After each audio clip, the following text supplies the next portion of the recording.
Hello and welcome to the 8th week of the Valanth League Division Three's group stage, where Celestial Light will be taking on Mugg Machines in a best of three.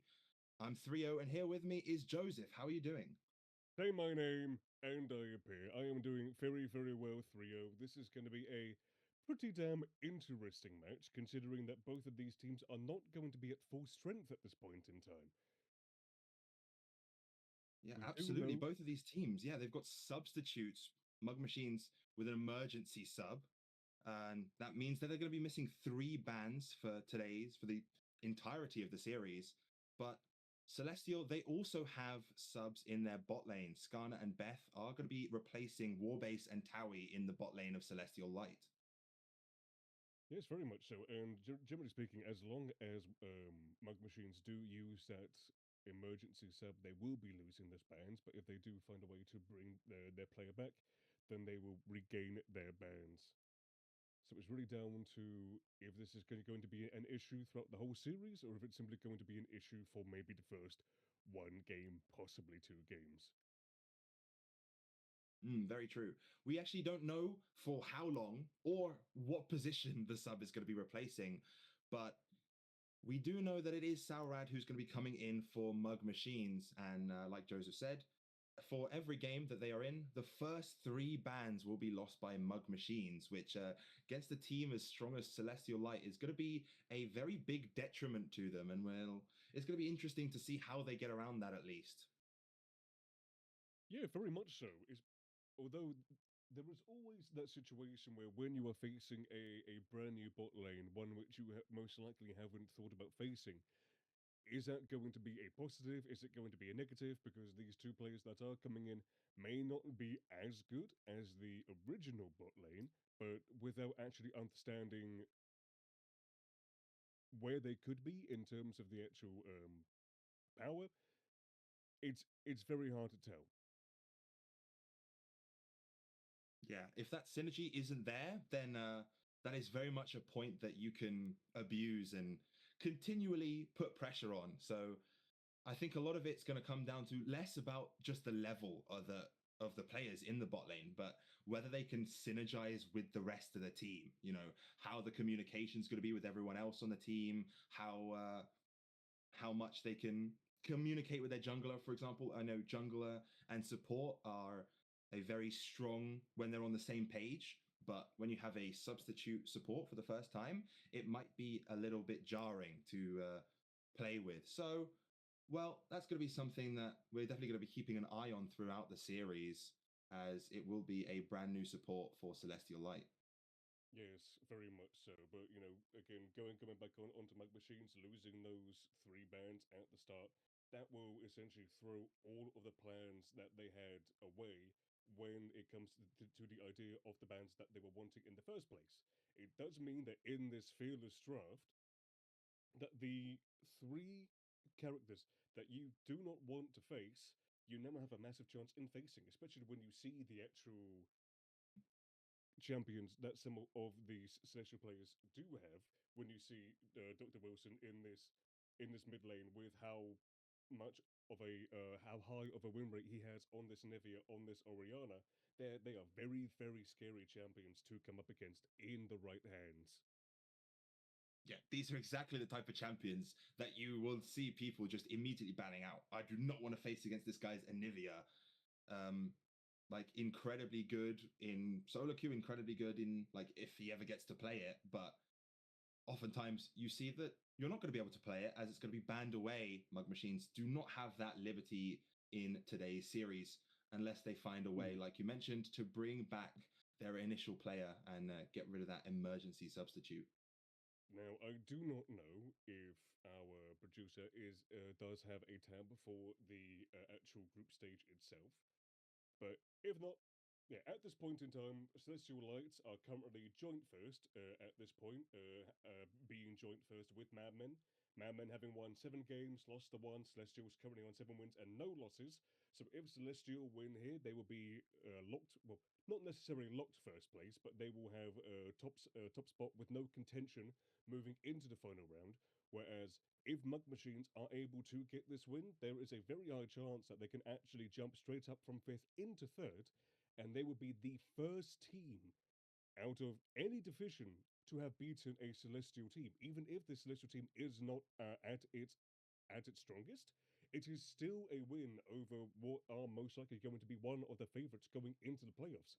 And speaking of playoffs, because one team left and one team has finished all of their games, we now know the all 8 teams that are going into the Division 3 playoffs, that being Mammon Origin, Celestial Light, Vortex Reborn Chaos, Kuchi Highlanders, Mug Machines, Afterlife Rose Quartz, Quantum Enigma Mirage, and Frostbite Equinox. It is now just simply down to a case of where they are all going to place going into this playoff series happening in the next 2 weeks or so.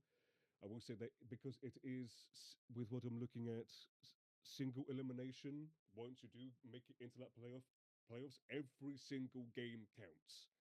I will say, as someone who is a complete neutral looking into this, I would have very much preferred it if this Division 3 group stage was actually moved into two different groups, having five on each side and potentially making it so only the top three of each group can make it through. That makes it so every single match truly does matter. And it makes it so that even if there are some teams that are potentially struggling a little bit, they can try and make it back through. It does mean that there would be a change in how the playoffs would look like, potentially having four teams in a winners bracket and then having two teams in a lower bracket. But as it stands right now, every single team is going through. And do we know when the draft is starting? We have about 1 or 2 minutes before this draft end up starting up. Okay, fair enough. So it's just a little bit more talk in terms of the favorites going in. I think everyone can more or less put it down to the Celestials at this point in time. Again, a an organization that has not lost at this point in time. I believe producer said it was something like what 24, 28 wins around that sort of point overall. Yeah, something like 28-0 or 28 Crazy, straight isn't it? wins or something along those lines for the entirety of Celestial, which is absolutely nuts. And Celestial is going to be looking to make that 29. And they have Yeah. 6 different teams to maintain that score. That's not just one team that has 28-0. It's 6 teams who all have not dropped a single series. The only issue with that is that the more wins that Celestials do get, the more pressure that is put onto the shoulders of each team going forward. Because no team wants to be that first loss. No one wants to turn that zero into a one. And we are actually now going to be getting into draft.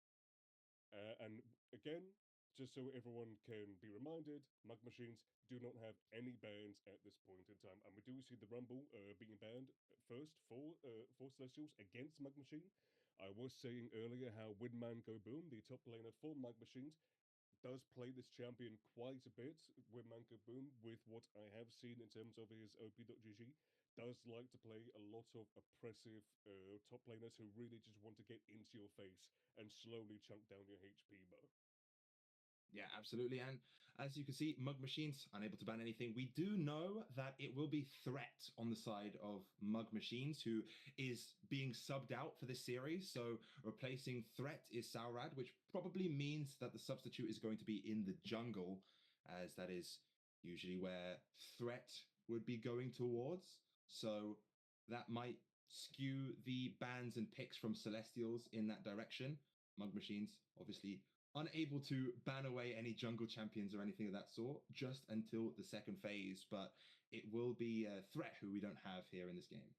We will just have to wait and see how much of a threat this new Mug Machines jungler actually is. But we do see the Celestials actually banning the Xin Zhao, which is one of the champions that Threat does tend to play. So I'm wondering if this new jungler also plays these as well. But as it stands, this is most likely what they were planning to do in the first place. I don't think the Sin Cell would have changed either way. Time for that last one, Jinx, a very solid, reliable ADC. Generally speaking, just as long as you can ride out the early and the mid, get those three items, and if you can keep yourself well positioned, you are always going to be a massive DPS threat going into those later team fights. Yeah, a very logical ban to take away, as Jinx just a very universally strong top laner. I mean, top laner? Top No, lane. please do not play Jinx What top have you lane. been playing? Very strong universal AD carry champion. That's the role that Jinx usually goes in towards. Although you never know, maybe they would play a Jinx top. I highly doubt it though. But now we're just going to get into the first sets of picks, and it's going to be Caitlyn as the blue side first pick for Celestial Light for that new substitute bot laner that we see coming in. Yeah, Caitlyn, definitely a very, very good bot laner, a very annoying and pokey ADC at the start of the game, and especially when you go into the later stages, can rack up a significant amount of damage, especially if you do have a very good oppressive support to match with the Caitlyn, something like a Karma, like a Lux, something along those lines, which it's just going to be an absolute nightmare for the opposing side to deal with. But we do see the Sivir coming through, one of those champions which doesn't really do well earlier on against champions like the Caitlyn. Whilst the Sivir does have a good poke with the Q, it does take a lot of mana to be able to use that. So generally speaking, I do think at least early on, Caitlyn does win. But as long as the Sivir can play safe, can get to that 500 CS target, then we should Mhm. see some fireworks come later on. And we do see Maokai coming in for Mug Machines. And then the Morgana and the Anivia coming in for Celestials. I assume that the Anivia was going to be one of those bans which Mug Machine would have done. This mid laner for Celestials having a very good win rate on this champion. Yeah, you could see why this is a champion that Mug Machines are going to be very upset that they weren't able to ban away, as Dr. Wilson is incredibly strong on the Anivia. And then we've got the Caitlyn and the Morgana, which is a very strong early pressure bot lane duo. And that's going to be good if you can get the lead into the Severe. The Severe obviously wants to scale up for the late game, but if you can bully her out with that incredible range on the Caitlyn and the Morgana, the oppressive lane dominant duo, then you're going to be having a very good time. They've got a Karma on the side of Mug Machines to kind of counteract that lane dominance a little bit, as Karma, also a very strong lane dominant champion. You know, those mage supports have some Mhm. pretty good times within the laning phase, but we'll see if it's enough to overcome the lane dominance of the Caitlyn and the Morgana. I would have honestly preferred it if these two supports were swapped around. I generally Mm. feel like Karma would be better with the Caitlyn, generally speaking. Potentially the Morgana stopping any sort of issues for the Sivir, but with the Sivir already having a a spell shield in her kit, you most likely didn't need it in the first place. But we do see jungle bans coming in for Mug Machines, both the Pantheon and the Jarvan being taken out, potentially not wanting to have any sort of really high aggressive ganking jungler to deal with. Yeah, that is very much what you see Phantom playing quite a lot of. Those AD aggressive sort of, I'm going to gank you junglers. So Mm. makes sense to take those ones away once you have what is possibly the jungler picked up inside of that Maokai. It's a potential top lane flex, but usually you're going to be seeing that as more of a jungler. And maybe you just want to stop the pressure of something like a Pantheon and a Jarvan, while you Mm. can play for more objective control with that Maokai. And a Mel is going to be locked in for the mid lane on the side of Mug Machines as well. I don't think I've seen the Anivia Mel face to face, so I generally don't know who actually wins that. But we see the Mumu coming through. We are seeing that at this point in time, the Celestials lineup was lacking some sort of frontline engage, and a Mumu is a very very good pick for that. But I do think they still need some sort of frontline still, something to go in with the Mumu. Maybe not another primary engage, but something definitely to go in afterwards. Yeah, and that is probably what you would expect. Beeg does play a lot of the tankier sort of top lane champions. So the Scion, that's exactly what we would expect coming out of Beeg. Those tanky, also engaged champions, they can go in very well with the Amumu and make a lot of space so that this Caitlyn and this Anivia can do a lot of damage from the back line. And Indeed, that is going to be what they're looking to do this game. And as far as the Anivia Mel matchup, I also don't know how that's going to be panning out, as I think, you know, a lot of the power on the Mel is the early game prowess, but there's not really much in the way of stuff you can reflect. Of course, you can send that Q back, I believe, but the alt, the W, that's not like the disruptive target abilities from the Anivia might be hard for this Mel to send back. So I'm not entirely sure how that matchup's going to be working out in the mid lane.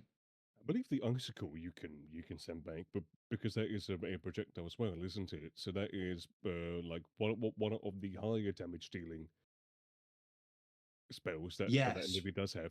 But but I then believe again, that does yeah, that damage based on like Anivia's other like it kit. does, yeah. So potentially not like the best thing to be throwing back because Anivia is obviously not going to be putting those marks on herself. So if you send that back, you'll get the reduced amount of damage. But in the top lane, we have the Gnar into the Scion, which makes sense. A ranged champion is going to be very slippery. The Scion, not Hmm. the fastest champion, right? Once you start charging up that decimating smash, the Gnar has a lot of movement speed with the W passive and or the ult passive, and can just jump out of the way quite quickly. So it might be a rough laning phase, but assuming the Scion can scale up, you're always going to be a threat in the late game if you can get those Soul Furnace stacks. Yeah, 100%. Now generally speaking, is one of those champions that will just win the early just because now is a ranged champion to begin with. So a lot of top laners will always struggle against that.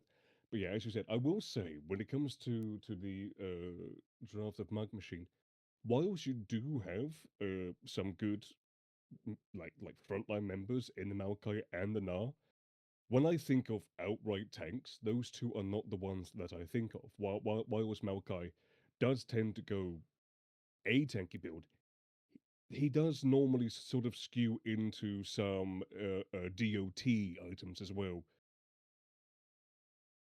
So when you Hmm. see the damage divide, with the Morgana and the Nivea having fairly high magic damage, you then have the Caitlyn coming in, who is going to be shooting people from a very far range. the this front line of Mark, I don't think is going to be sticking around for a very long time if when it does go into a sort of 20 to 25 minute team fight. Yeah, as you know, the Civ are incredibly strong at just front to backing and taking out that front line. So you're going to need a lot of follow up very quickly. But you do have the Caitlyn, who is quite bursty when you get to those 3 or 4 item power spikes. Her mid game is the main probably main issue with this champion. She's a very oppressive early, but she sort of falls off into towards the mid game. When she gets into the late game, she's also very strong, especially into a composition like this, which, like you said, doesn't have anyone that's going to be building like incredibly tanky. The Maokai usually goes towards a Leandries or something similar, and then more of the tanky items, but it won't be as tanky as perhaps, a soul tank specific champion, and the Gnar is also a bruiser. So the Kaelin is probably going to have a good time unless she tries to headshot the Mel and gets it sent straight back at her and takes all of her health bar, Yeah. which is very funny. And I've seen that happen a few times. Oh yes. Honestly, if I am the Caitlyn in this situation, I am possibly thinking of going the lethality build at this point in time, because if you can get rid of the Mel, if you know that the Mel has used her reflect and you can two shot her, that is a massive amount of damage already off the board for Mug. So in my opinion, if I'm seeing this, I am going lethality. And depending on how the early goes, if you can push your advantage, if you can get another kills, honestly, I wouldn't be surprised if there's a hubris. I could see it. Hmm.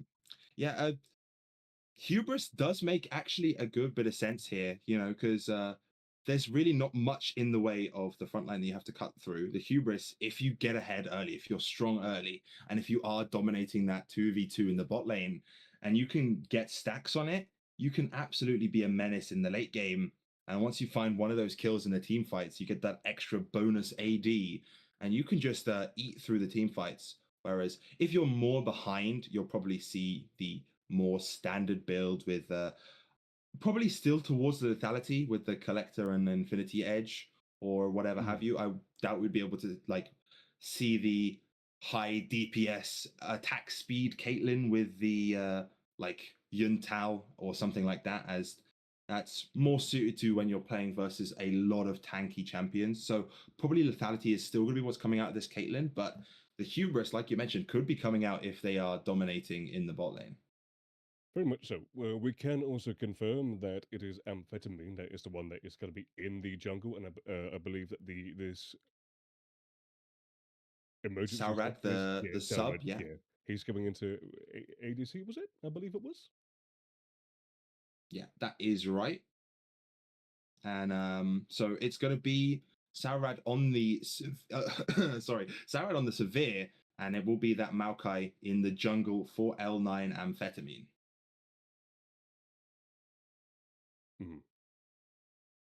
So All whilst right. we wait for this game to get ahead, we're just going to have a little teaser for this side of Celestials that has been made for all of you. It just allows us to have a little bit of a break before the actual game starts. So that is going to be running for you now. Feel like we're falling away. Maybe I just need to feel nothing to make it easier to turn away. Maybe we're fan and flame. So why do I keep holding out my hand to get burned? I don't wanna clash anymore. I can hear the ghosts in the walls. It's telling me to run away, yeah. I don't wanna crash anymore. I can hear the ghosts in the walls. It's telling me to run away.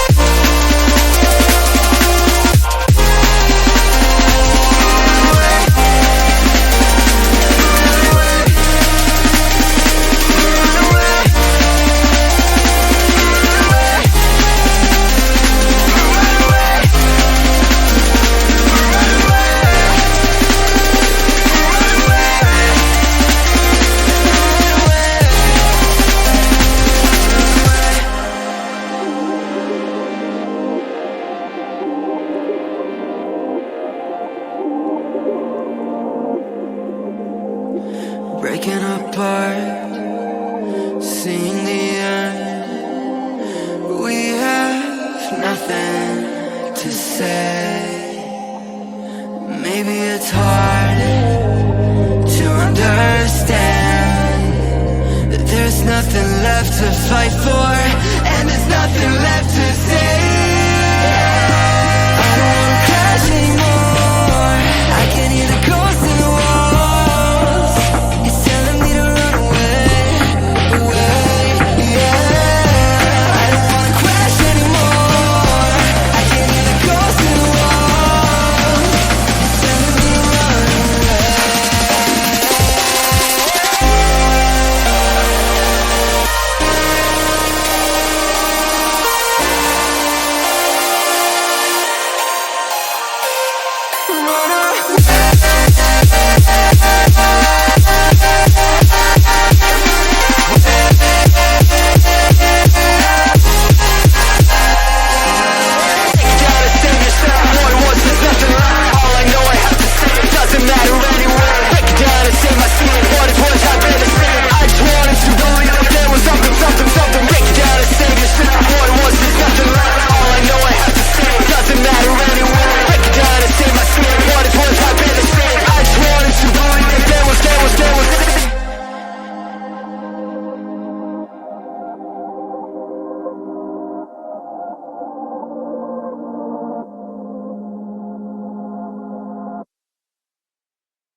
All right. Here we are on the Rift right now, ready for the first game of this best of three. Both of these teams getting out here and on the Rift. It's going to be a very interesting game because, as we brought up earlier on, there's quite a few substitutions that have come in. So both of these teams are going to either try and force the way that they fight normally, or are going to try and find a way to make it work with these new substitutions, especially with people who are now in different positions as well. Yeah, absolutely. I mean, L9 Amphetamine was not the standard jungler for Mug Machines. That would have been threat as far as I'm aware. But since the substitution comes in, they've done a little bit of shuffling around, the potential ADC now in the jungle role and now the new substitute in the ADC role means that both of these teams, well, have, I suppose you could say, two new players to their role, or at least as far as the team is concerned. Yeah, I'm hoping that these changes are going to bring a bit more of a scuffy game because, generally speaking, people aren't watching a lower lower tier, lower division series for the clean plays. People want blood, people want fight, people want the scrappy nature that it brings. That is exactly what they want. And based on what we have so far, I'm very excited because I think we may indeed be getting it, as we already see Phantom moving in towards the enemy jungle and maybe trying to steal away a few of these raptors.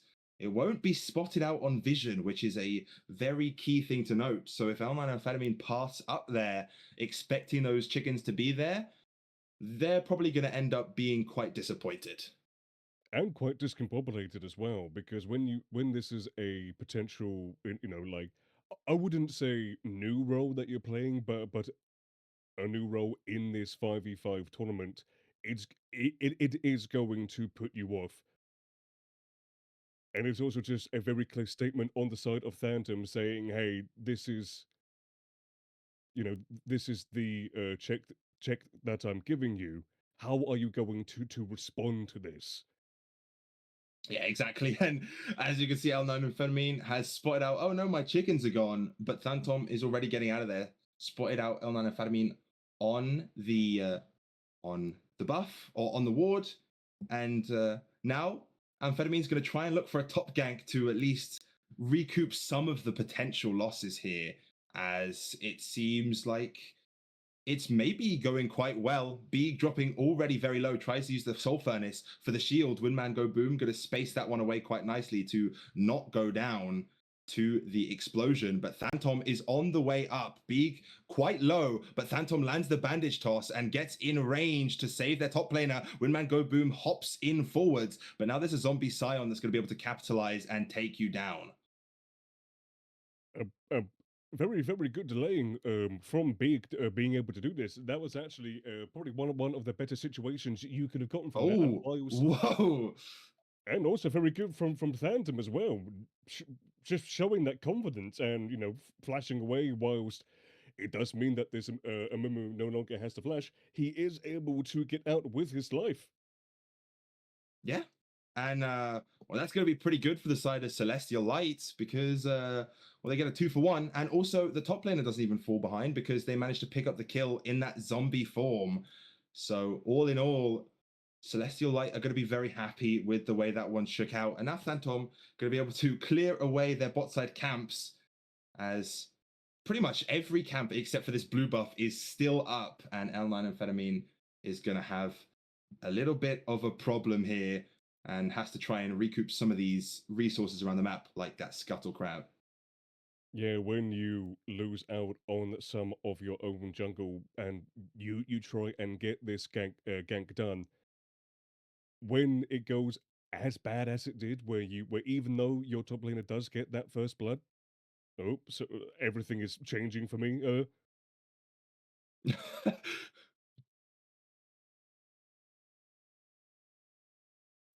Yeah, we appear to be having some technical difficulties as far as the stream is concerned. There's some lag, some internet problems, but hopefully we are getting those resolved shortly.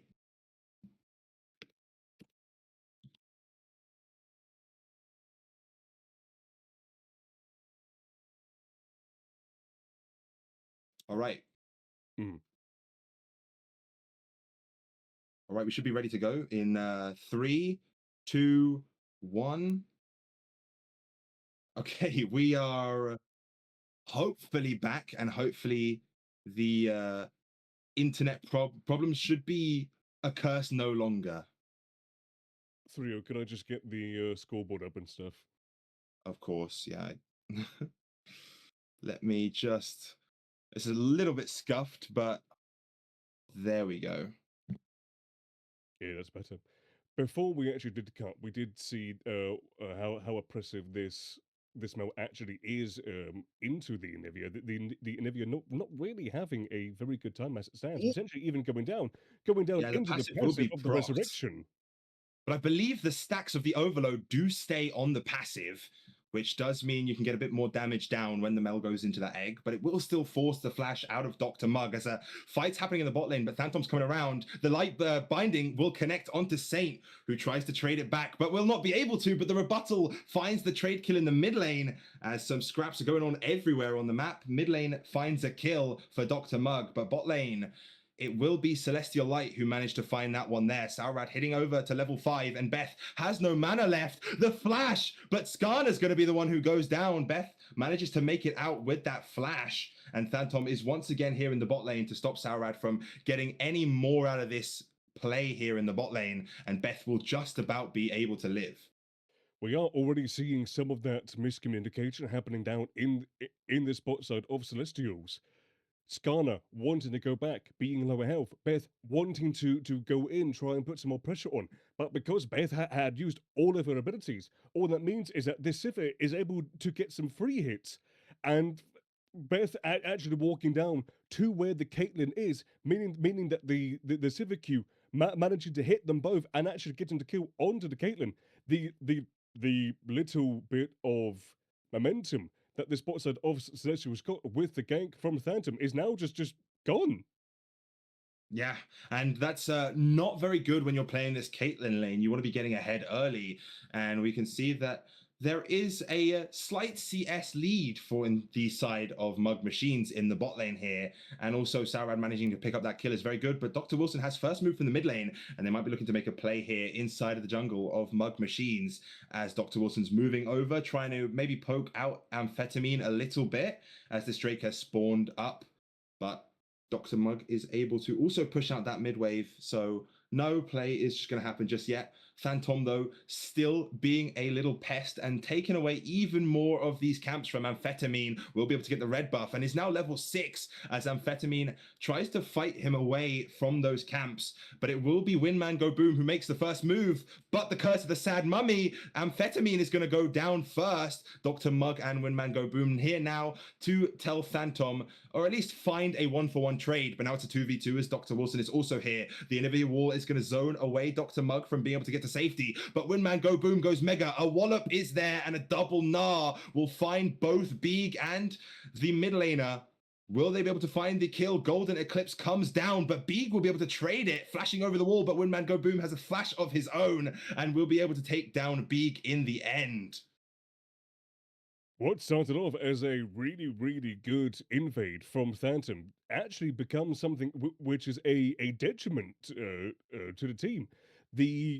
The solo laners of Mugg actually coming in quicker and earlier than the solo laners of Celestials, and because of that, they were able to get the advantage in the fight.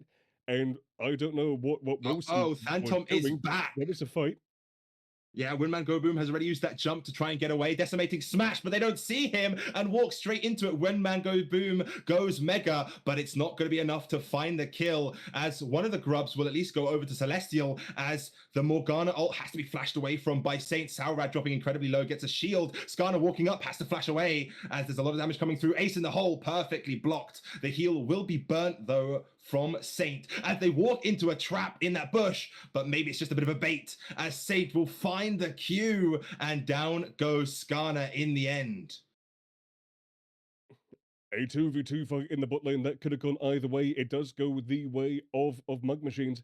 The ADC Skarner potentially just feeling themselves a bit too much in that situation, getting a little bit too cocky, putting themselves in a position where the Karma was able to get a quite easy empowered Q, knocking them down. And this Sivir, which generally speaking should have been the one which was having a little bit of an issue in the early game, is actually one that is actually now coming out on top, not only in the CS, but with also potentially even in the, well, whilst they are even levels at the evenly leveled at this point in time, I do believe that the Pacific will be able to get to the level 11 a little bit earlier. Not to mention coming through with all of these items as well. It's just going to get tougher and tougher for this Caitlyn to actually be able to get the advantage, which she should have gotten in the first place.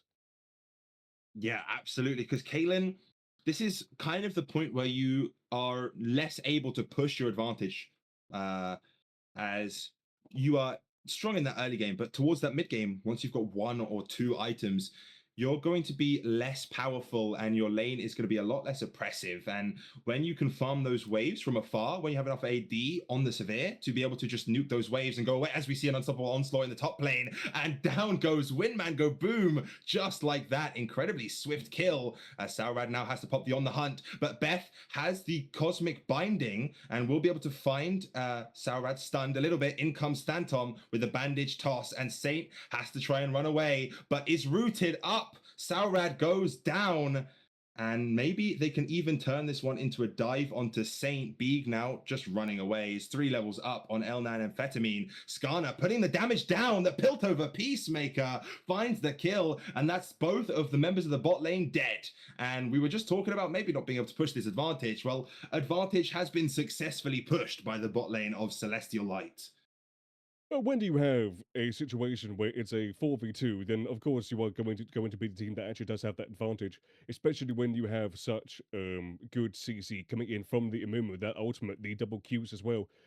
It's just absolutely insane to try and work around. But we do see the Anivia getting very, very low.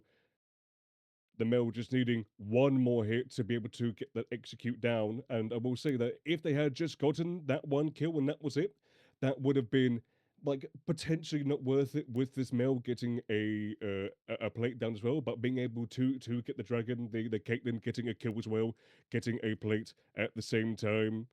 It is a very, very good gank, all things considered. As we do Yeah. now start to see that it's a just over 1k gold lead for the side of Celestials. Not really much at this point in time, but if they can carry on the way that things are going right now, it will start to slowly, progressively get better for them. However, we have seen it early on, and we are going to see it now as well. This Sivir wave clear is absolutely insane. Like It this really is. Civic, yeah, this Civic and this Karma are always going to have the advantage when it comes to moving to objectives. Yeah, you can nuke those waves, and also the Karma has a decent amount. You know, if you can throw that Mantra Q down on a wave, you're going to have a good time. But if we take a look at this top lane matchup, Windman Go Boom is not having a good time, having to stop that recall to catch this wave. But Beeg's ultimate is off cooldown, 2 levels up. The dive is very feasible here. Windman Go Boom doesn't want to go back because they don't have the teleport, but Unstoppable Onslaught is going to send Windman Go Boom back anyway, whether you like it or not. And now Beeg, left alone up in this top side, is going to be able to pound on that tower and grab a couple plates and get even further ahead in this top lane matchup, 5-2-0. As it turns out, jumping into the Scion ultimate maybe not the best thing to do. But Yeah, yeah, potentially. yeah. No, this Scion has done very, very well with the fact that he was able to get an advantage early on against Sinar and is now abusing that, getting 2 solo kills in the past like few or so minutes, really putting pressure onto that Nile to try and do something. The tower on the top lane as well, very, very low. Ooh. We do just see that this Anivia just absolutely wipe the floor with the Mel. This Dr. Wilson on this champion that he knows very well, showing off the mastery. As we see that damage coming through, that was just a Q and and a headshot as well for that from that Caitlyn. and this and this Oh, corner is really Phantom's down low. here. Yeah, Saint had to try and run away, burns the flash, but there's an Amumu waiting. Saint manages to find the kill onto Beth, though, as Skarner drops low but doesn't quite go down. Phantom's even further in there, but Curse of the Sad Mummy gets immuned away by the spell shield, and now Phantom has to try and run. The trap is set and perfectly executed. Saurad will not be able to chase any further forwards, and Phantom will be able to get out of there with his life. The fact that in that situation that the Karma was actually able to kill the Morgana and also get a good chunk of damage down onto this Caitlyn. Honestly, if I was the Sifit in that situation and I know that the Amumu doesn't have ultimate, doesn't have any more of the of the Qs, I just carry on running in. You could potentially get a kill, possibly even both of them at that point. Like this is one of the situations where the risk is so low that it's generally worth doing so.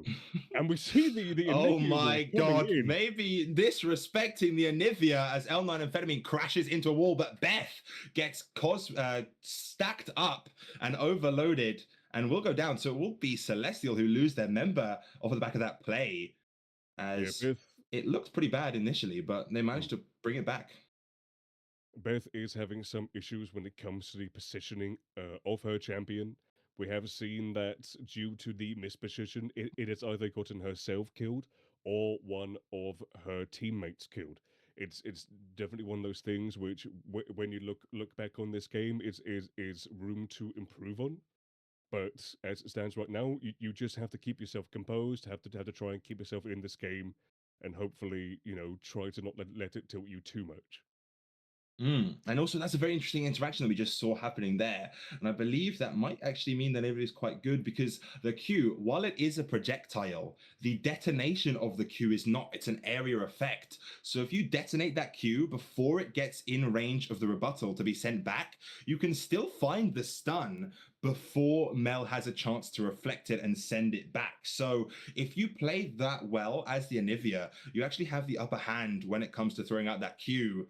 But a TP's coming in here now as Dr. Wilson is going to be able to shove out that midway first and perhaps look for a play on this Drake. L9 Amphetamine, though, sitting in this bush and waiting for the bot lane of Celestial Light to step up and make one little mistake. But in comes the unstoppable onslaught. Beeg is here, and Sauron and Satan are on the wrong side of the fight. Unstoppable smash will not come down in time, but a flash from Phantom as he finds two with the Curse of the Sad Mummy. Saurad is dead, but on the other side of the fight, Beck has to try and run away, but will go down, maybe walking up a little bit too far. Dr. Wilson is here now, though, and down goes Amphetamine. Ace in the hole will find the kill, and three are dead on the side of Mugg Machines. Only one for Celestial Light, as they will be able to find the Drake as well off of the back of this play. It did look a little shaky at the start. The Silent Ultimate coming in, not being able to hit anyone, but the fact that the Samumu was able to go in, flash through, get the ultimate down onto two people. The Sivir not actually reacting in time, not being able to get that spell shield down, did mean that she did die in the end. And just once again, even though Celestials do win the team fight, do get that dragon, once again, Beth just mispositioned. When you are that low, you have to tell yourself, that's me done for this fight. I have to leave. Everyone just, play without me. Because even though you are the support, so it doesn't really matter that much, you are still giving away a kill unnecessarily. You just need to walk away in that situation because any kill is is a good kill for Mug Machines at this point in time, especially onto Yeah. this Karma, who Ooh. will be dealing a good amount of damage. And speaking of good amount of damage, Oh my god, that's a good amount of damage from Dr. Wilson as Dr. Mugg tries to trade and Dr. Mugg will find the kill. But that was an incredibly surprising amount of damage coming out of that Nivea. The burst was so surprising. Dr. Mugg will be the one to pick it up in the end, but a flash will be burnt. But yeah, that is one of the good things about the Mel into the Anivia. When you go into that egg, you can get killed pretty darn quickly with those overwhelm stacks. Dr. Mug doesn't care if he has to kill you more than once. Dr. Mug will do anything it takes to ensure that your screen is grey for those amount of seconds.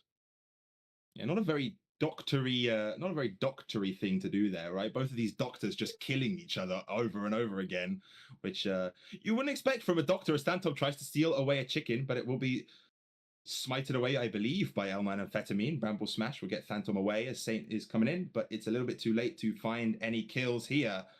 And Beeg, once again, just pushing this top lane in, still 2 levels up on Windman Go Boom, about 40 CS, which means that the gold lead in the top lane is about 3k, 2.5k in the top lane, which is an absolutely monstrous lead to have as a Scion over a Gnar. I do actually want you to see the gold in between these two ADCs, because whilst the Caitlyn does have more kills, she's actually just below the Sivir. The Sivir CSing very well, being able to get put into positions and possibly even getting a shutdown. I don't know, for that one kill that she got.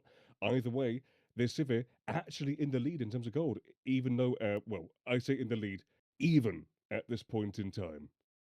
And again, just that wave clear that she has is so incredibly powerful. She's always going to have priority in whatever lane that she is in. And like you mentioned, the level advantage is there, and Saint with the Malignance does an absolute storm of damage, and with that Zazak's Realm Spike as well. Beth takes so much. If you can't Yeah. grab that shield, the black shield to give yourself a shield, you're going to take a lot of damage. As once again, the doctors are fighting in the bot lane. Dr. Wilson, this time, going to be the one who does the most damage at the beginning, but Dr. Mugg at least trying to put some damage back down. Dr. Wilson doesn't have the egg, but flashes past. Golden Eclipse comes down, but the stun lands, and no rebuttal for Dr. Mugg means down they will go as the TP is cancelled in the top lane by Beeg, who is going in, unstoppable onslaught. But Windman Go Boom has a flash to get away from the smash. He didn't even need to use the flash in the first place. If he had just waited like half a second or something, he would have seen that he was already out of that Scion queue. But Oh again, my god. Saurad, gets a heal, manages to survive, but now it's Betha versus Saint in a supportal combat, but Phantom has a bandage toss to make it there first. And maybe going a bit too far, Bramble Smash will get him back under the tower. He'll be locked up by the Nature's Grasp, but just barely out of range. And maybe L9 Amphetamine is the one who has overstayed their welcome, as a smite will come down, they'll be forced to flash under the tower. Twisted Advance will drop aggro for a little bit, or at least dodge an ability, but B comes in, takes down the tower, and takes down the tree. you can see the idea that Amphetamine had in mind, but potentially taking just a little bit too much of his name, trying to do too much at one time, does get himself in a bad situation. And we are seeing that the gold lead now is looking to be around 5,000 at this point. So in the last like 6 or so minutes, it went from 1,000 to 5, 4,000 in the last 4 minutes. That is quite a bit of gold. That is a very large amount of gold. And for the side of Mug Machines, they only have gold leads in a couple of roles, being mid and AD carry, but there's only ahead by about, 400 for Dr. Mug. Dr. Mug, the only one who is really with an advantage, but we saw how the last 1v1 went between these mid laners.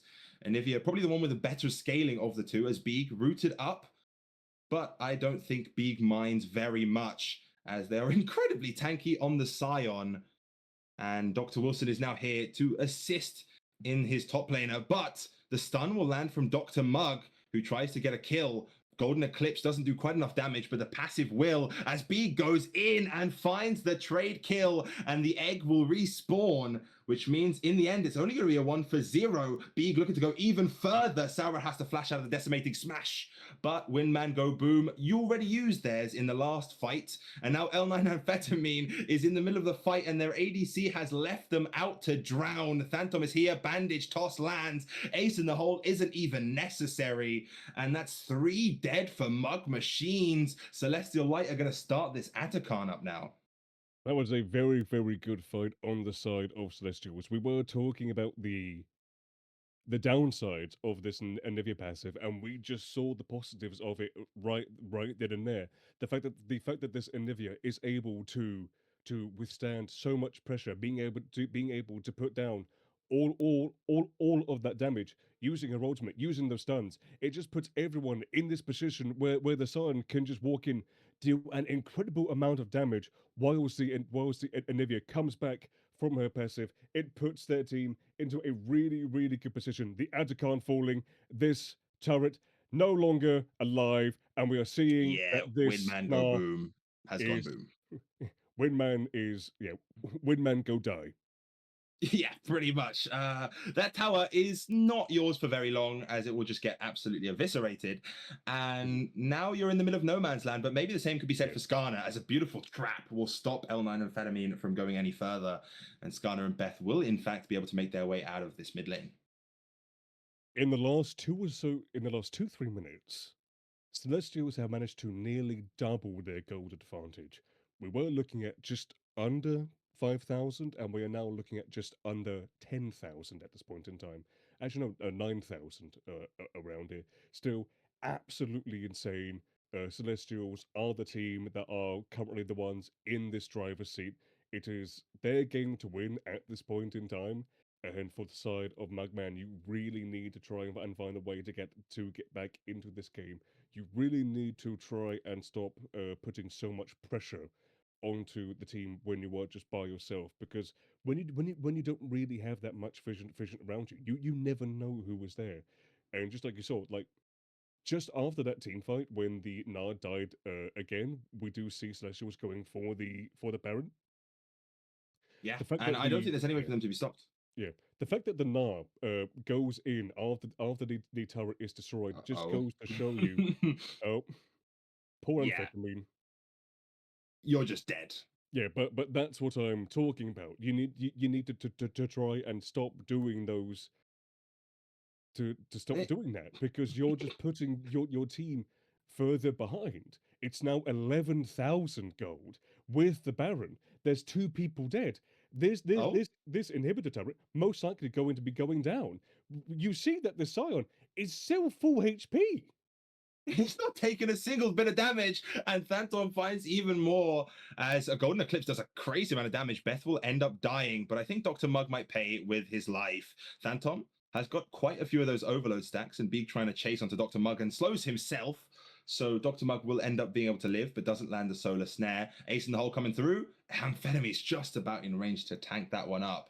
But a flank from Windman Go Boom. That Mega Gnar bar is not quite charged up as TP's coming in. Skarner flashes to the side. Windman Go Boom is not going to have time to go Mega. Has to make their way out of the fight, but Phantom's dropping low. Amphetame's going too far forward. Gets one with the Bramble Smash, though, before they go down. And Windman Go Boom goes Mega, but he's already at the fight, walled off by Dr. Wilson and has to flash. Saurad does not have the flash and will go down yet again. But Celestial Light lose 3, and that's a lot of shutdown gold over to the side. Maybe they're going to lose 4. Hang on. Dr. Wilson does have an egg. Never mind. I don't think you're going to die with that egg. So, in the end, not the worst per team fight outcome for Mugg Machines, because they grab a good bit of shutdowns. You're just seeing just how much damage this Scion is actually able to put out with the items that he has. Scion is so tanky at this point in time. There's nothing you can really do against him at this point in time. With his passive, he has over 1,200 HP. The sheer amount of stats you have to get through. He is the raid boss. Yeah, I think this guy's probably harder to kill than a Baron at this point in the game. Oh, Maybe 100%. even more HP, as Amphetamine has to try and now get away from this 1v3. Saint comes in, but it's going to be too late. Unstoppable onslaught, and Saint is going to meet their fate and goes down. 2 kills once again for Celestial Light. They want to remind Mugg Machines, hey, I don't know, maybe you forgot after that last fight, but we are still absolutely stomping you guys. Just remember that. So they make a statement here inside of the jungle of Mugg Machines as they take down their jungler and support. Very much so. You are also seeing the synergy that the set of Celestials do have. Anivia putting up the wall. So this. Oh my Oh, god, there the was the phone. Cosmic Binding lands. Windman Go Boom is unable to move for the entirety of the fight. And once again is dead. Amphetamine and Saint are going to be spawning soon, but that's about all you can say for Mug Machines as Dr. Mug goes down too. And it's still a 3v5, even with these respawns coming through. L9 Amphetamine trying to bramble smash away the wave, but there's a wall, and there's an Amumu who has a curse of the sad mummy. That's a double kill for Skarner. Saurad dead now too, as an ace is secured by Celestial Light, and shortly after the game will be secured by Celestial Light.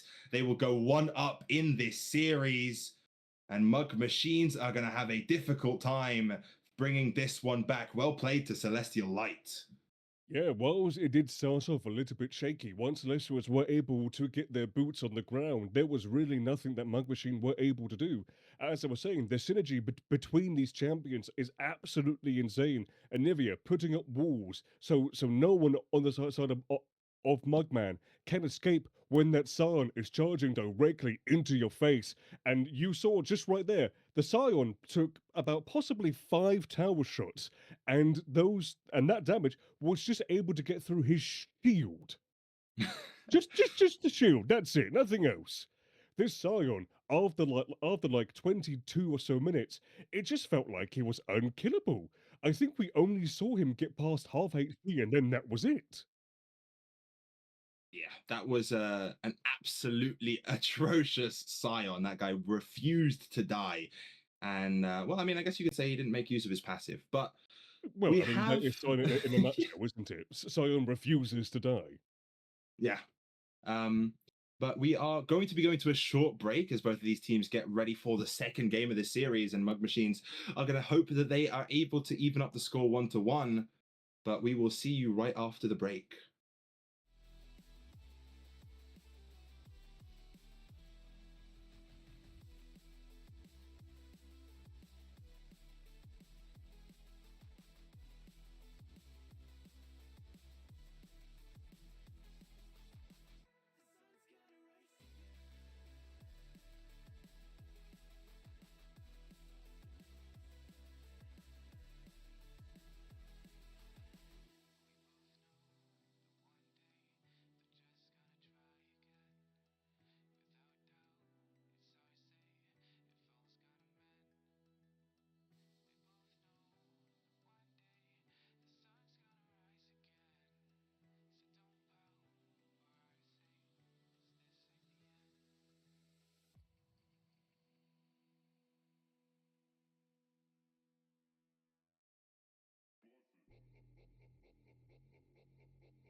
Welcome back, and we are now here ready for game 2 of Celestial Light versus Mugg Machines.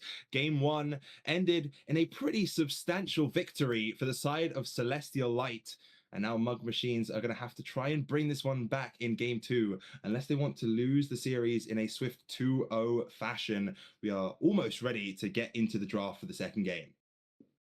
Yeah, very much so. Yeah, this does give us a chance to actually talk about what did happen, and just before I carry on, the sides will be staying the same. So Celestials will stay on the blue side, and Mug Machines will be staying on the red side. A lot of teams in VO generally do prefer the red side because of the fifth pick counter that you can have with it. I will say because that you do not have these three bands with this emergency sub on the side of Mug Machines, you really have to start thinking about your draft, what you want to go into the game with. And honestly, seeing how the first game went, you are able to get the advantages in the right areas. I think you just need to try and think of a composition which is easier to execute.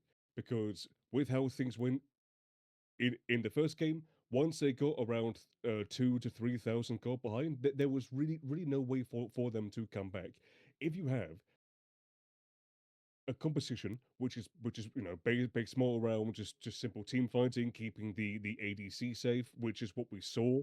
Yep, draft is live, and we are potentially just going to see a straight Jinx ban, as we do see.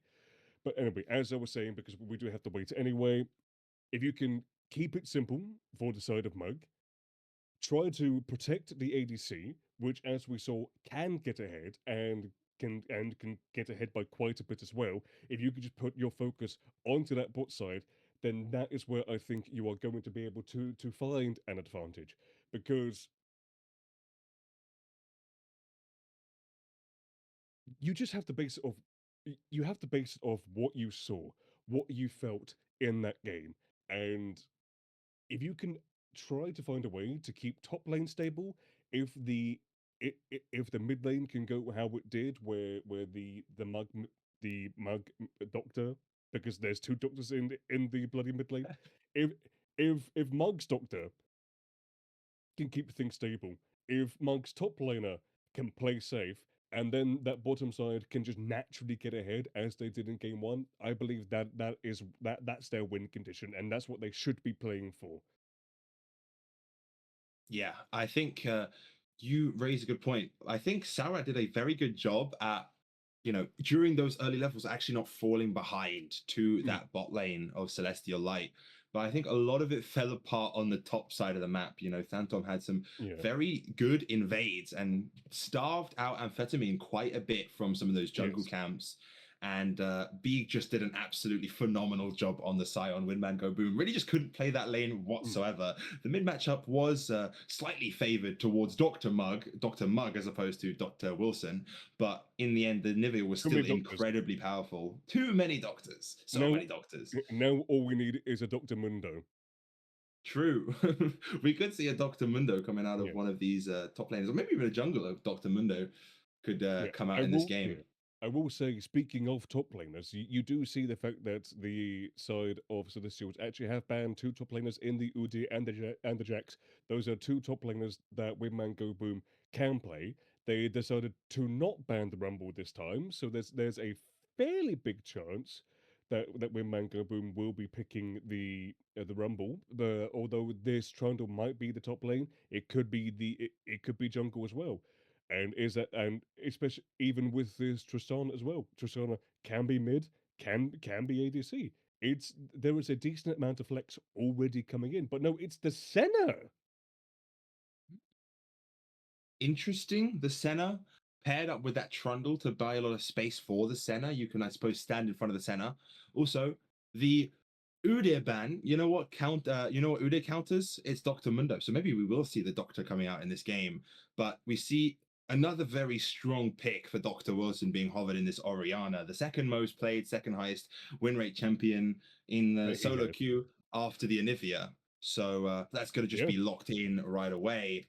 And for obvious reasons, you've got the somewhat amount of synergy to go with that Jin Zhao, right? You've got the audacious charge that you can jump in with and go forwards a little bit to bring that ball into the enemy team, and there's a lot of disrupt power. Also, the Tristana able to rocket jump in as well. Maybe you don't want to go as much into melee range, but if you are strong enough to be doing so, that's very much something you can be doing. We're now seeing the Ornn coming in. Now, I will say, with this center pick, there is always a chance that anything we see could be paired down in the bot lane because it could possibly be a fasting center. It's a very tough one to actually work around because of it. There is always a chance that it is just simple CSing center, but it's not really that great compared to the fasting center at this point in time. And Tristana, one of those ADCs which just wants to get right in your face. If you are the side of Mugg, I'd honestly possibly be banning the supports. Get Yeah, rid of that Nautilus. makes a lot of sense. Yeah. Get rid of Nautilus, get rid of Leona. You know, you want to try and limit the supports that this Tristana can have. Because if Tristana is able to get and engage champion with her, it's going to be very, very rough to deal with. But we do see Mugman actually putting more focus down onto the top side, not really caring about what supports Celestials do pick, potentially thinking that Beth didn't show the best of games, so it's probably not the best um place to put the bands. And it just looks like it's going to be a simple CSing center if it's going to be paired with the Alistar. Alistar very good against the Tristana. Tristana jumps in, Alistar will headbutt it, but no! They decide to go for the Victor in the mid lane. Victor having a bit more range than the Orianna, but I believe the Orianna having a lot more burst damage overall. Hmm. And I think the top lane bans do make a lot of sense after the game one that Beak had. I think investing some of your bans, well, all of your bans, because they missed three of their bans, but investing those bans up towards the top side to hopefully try and get Windman Goes Boom out of a bit of an unfavorable matchup makes a lot of sense, especially after what we saw Beak doing. Beak has locked in the set as the counter pick into that Ornn, which is most likely going to be in the top lane. It appears that Celestials want this game to be set and match overall. And we do see the Northerners coming in, one of those champions that I did bring up coming alongside with the Tristana. And it does seem like that they are going to be picking the Alistar anyway, potentially wanting to make sure that they don't put the Alistar against a support that will just outright counter him, which is fair enough. But we still actually have to wait and see until they actually pick it. I don't see them choosing anything else, so it just seems like it is going to be the Alistar. Makes sense, is able to counter a lot of what this bot lane wants to do, right? Good counter engage. If the Tristana jumps in, you can just headbutt her away. And paired up with the Senna, I really don't know what the deal with Senna is anymore, because every time Senna gets changed, she gets like 400 different changes. You know, they buff fasting Senna, then they nerf it, then they buff farming Senna, then they nerf it. There's a lot of Yeah. stuff that they end up doing with this champion, but at the current state, I'm not entirely sure, but it will be the Senna Yes. plus the Alistar in the bot lane. Senna, along with champions like Cassandra as well, are very, very hard to balance just because of the amount of stuff that those champions have to make them stronger. I will say that on the side of Mugman, with what you can see, it's a lot of scaling. You have the Victor in the mid lane, the Senna in the bot, the Ornn on top with the items as well. For this composition to work, you need to really not get goaded into any fights at the start. You have to give up so much early on. So come 20 or 20 plus minutes, you can start winning the team fights, the little skirmishes, and then get into a position where you can just completely snowball the game into your favor. Yeah, absolutely. That is very much what the side of Celestial Light is going to be trying to do here in this early game. There's a lot of good skirmishing power. The set strong early. Tristana can do quite a bit of work with that Nautilus as well. You know, support roams can be pretty deadly. But also the Trundle is a strong pickup by the side of Mug Machines, because he's also strong early and can match the Xin Zhao 2v2 quite well, as he is going to be very strong at skirmishing against that champion early on into the game. So it's going to be interesting to see Celestial Light trying to find these windows where they can fight, where they are actually stronger in the early game, because of course, the rest of the champions are going to be stronger, right? If you can find a top jungle 2v2, the set is going to have more damage than the Ornn is going to have. But this Trundle is an obstacle that Celestial is going to have to try and navigate. One thing I do like about the set as well is that this side of Mugg do want to be more team fight orientated. They do want that Ornn to be more in the front line.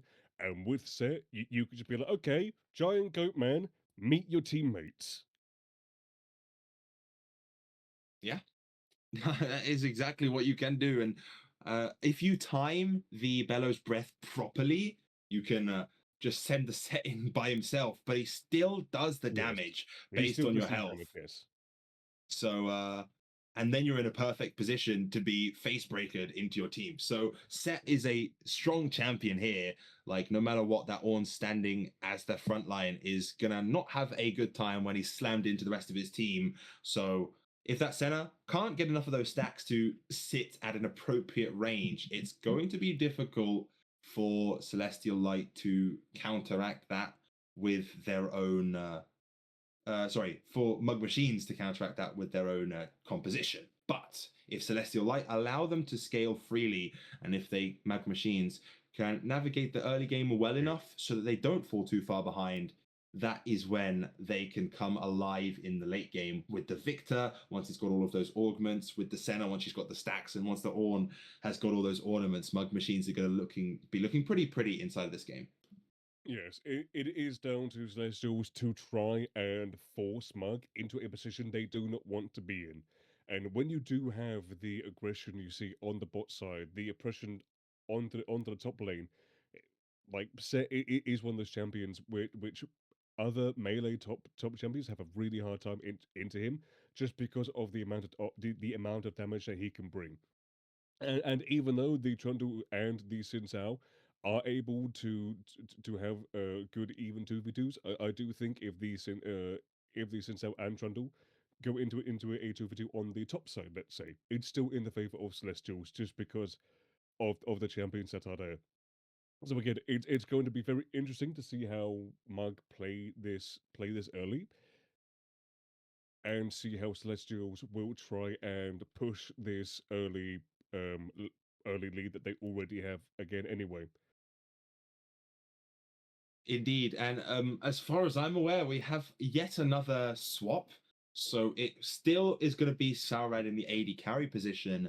But those top and jungle roles that we saw in that first game have been swapped around. So it will be Windman Go Boom piloting the Trundle in the jungle this game. And it will be the Ornn in the possession of L9 Amphetamine in the top lane. Amphetamine going from just moving up in the world, going from jungle into the top lane is going to be very interesting to see. You know, Amphetamine in the jungle, not the greatest of showings. So it's going to be interesting to see if he can do better in this top side. Yeah, and the same goes for Windman Go Boom. I think both of those champions, the Gnar and the Maokai, had a slight struggle in that first game. So potentially this swap is gonna get them out of those matchups. But I suppose we'll see, won't we? As both of I mean, it could just be a champion mastery kind of thing. Maybe Windman Go Boom is like, I feel more comfortable to play the Trundle and L9 Amphetamine. I mean, we saw those were the sort of roles that they were playing, right? Amphetamine was on a tank and Windman Go Boom on a bruiser. And that remains the case as we go into game 2, despite the swapping of the lanes. Yep. I believe that is everything that we are able to talk about at this point in time, until we actually get into the game itself. So let's just throw it back to the teaser once again, and hopefully this time people will be able to keep their hearing. Feel like we're falling away. Maybe I just need to feel nothing to make it easier to turn away. Maybe we're fanning the flame.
waking apart, seeing the end.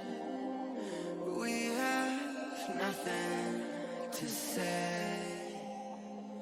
Maybe it's hard to understand that there's nothing left to fight for, and there's nothing left to say.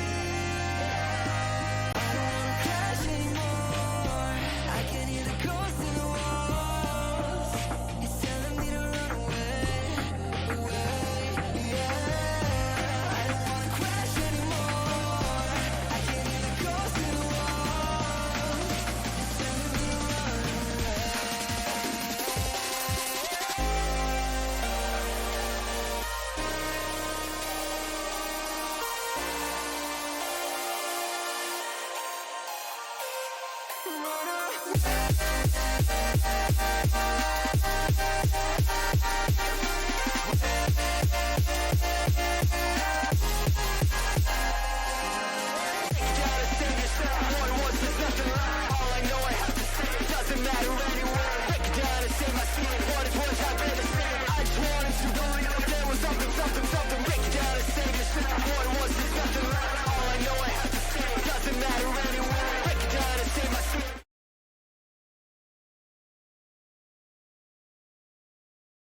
Oh, all right, we are back and on the Rift for game 2 of this best of 5. Hopefully everything is nice and sorted on our end so you guys can just kick Best of back and 5? watch the game.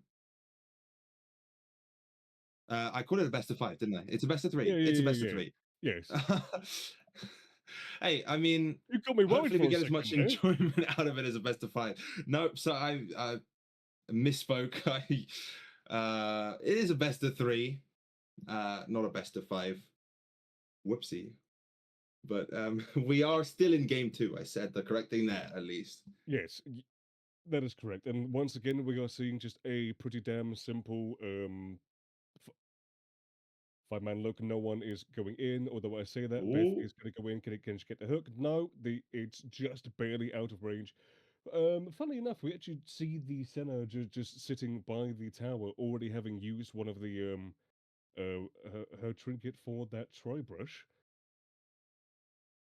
Not really the place I would go, but again, probably just not really used to the 5v5, this tournament setting, which is perfectly okay.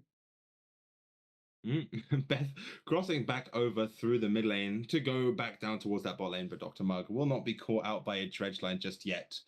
Although that would have been a very interesting spectacle. It will just be the lanes and they will be in normality. Dr. Mugg playing this Victor is playing reasonably respective of Dr. Wilson. And Victor is pretty strong at that level 1 because you've got the Q and the auto attack to follow it as a nice hook in the bot lane. Saurad gets pulled in, but Saint finds a double headbutt or a double pulverize to keep Saurad safe and trade a little bit of damage back onto the bot line of Celestial Light.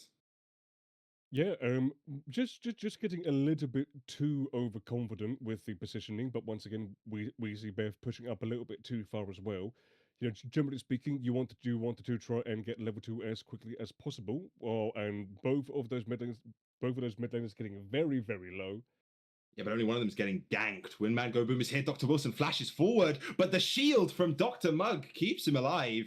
And when Man Go Boom wasn't even required in that play, as Dr. Wilson spelt his own demise by flashing in.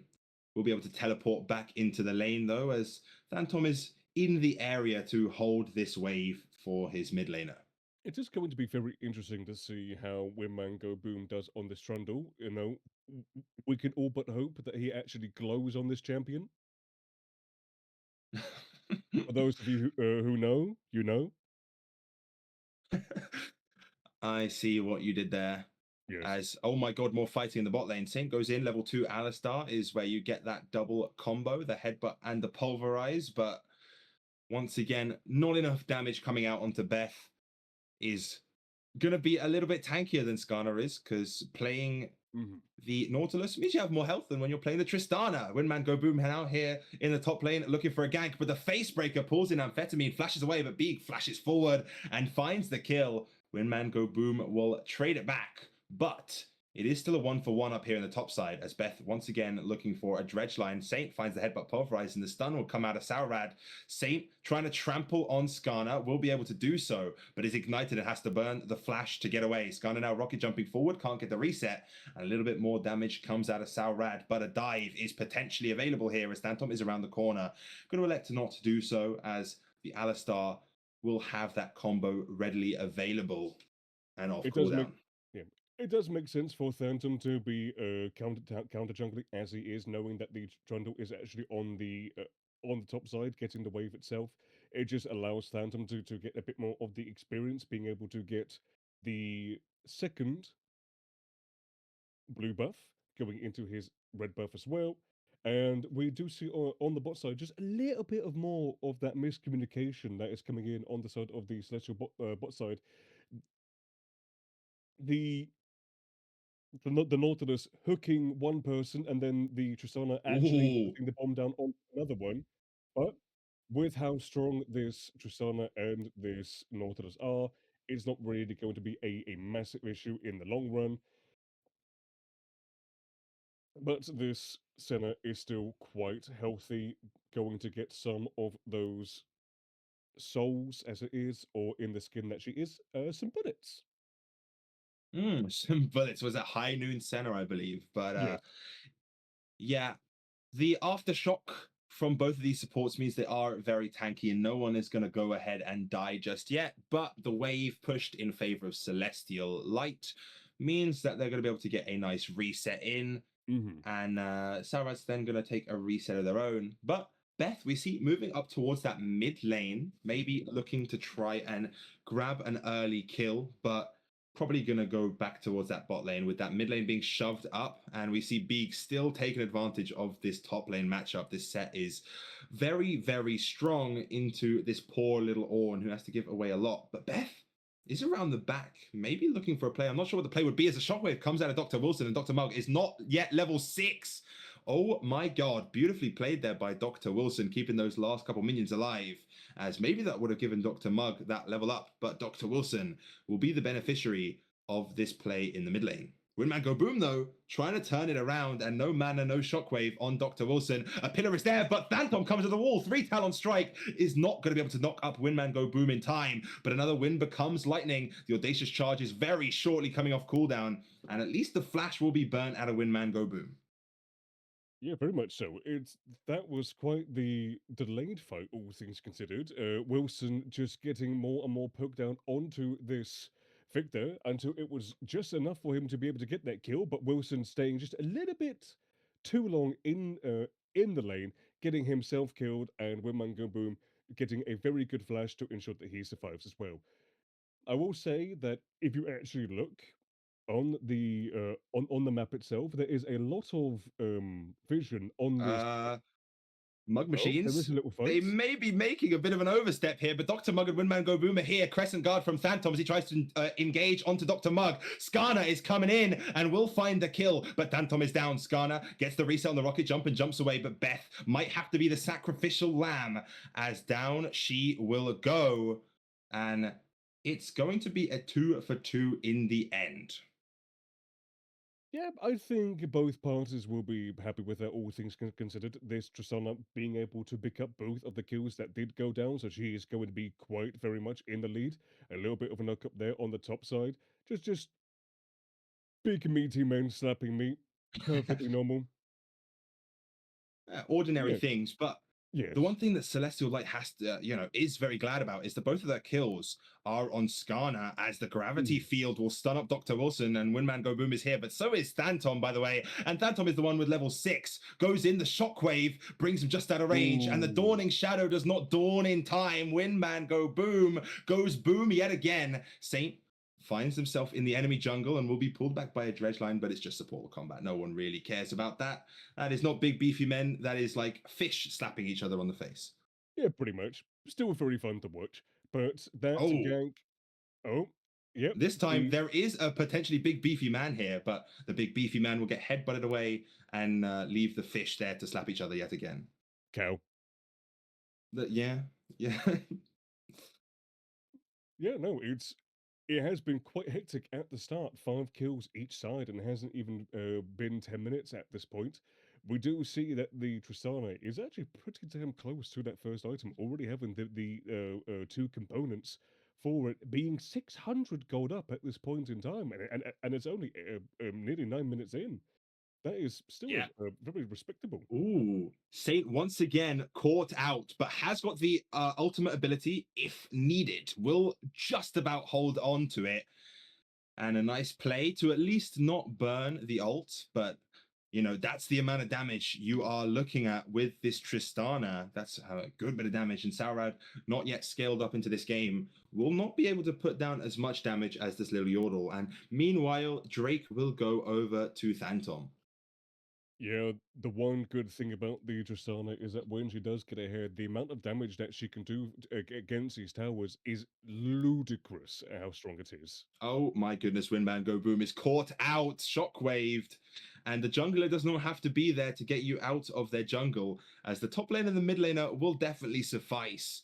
Windman Go Boom probably not aware that they had full knowledge of where he was.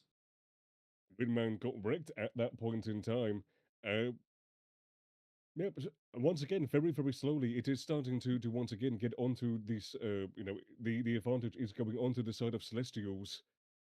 With small little bits here and there, this Tristana now having that first item at the 10-minute mark, which is a very good time to get it. And especially with this item, I forget what it's called again. It's been so long. Yuntao's? Yuntal Wild Arrows, that is Yeah, the that's one. it. With the change that Yuntao now has, it is a very, very good item to go first, especially when you have the ability that Tristana has. It allows you to get that max E stack on a lot easier. And not to mention with the lethal tempo as well, just the amount of damage this Tristana will be dishing out is going to be very, very good. Oh, Beth, maybe in a bit of a tricky situation, has to try and dredge line to the wall, but will get knocked back by the headbutt. Skarner putting the damage in, Buster Shot, Saint away. But will not be able to save Beth, who had to try and run into the enemy jungle to get away. Will not be successful in that, as Dr. Mugg gets pulled back by a shockwave, but a gravity field just between him and Dr. Wilson will get him to safety, as Dr. Wilson will just barely not be able to find the kill in that mid lane. You are seeing how much damage this Oriana is dishing at this point in time. The Oriana doesn't even have an item, a completed one at this point in time anyway.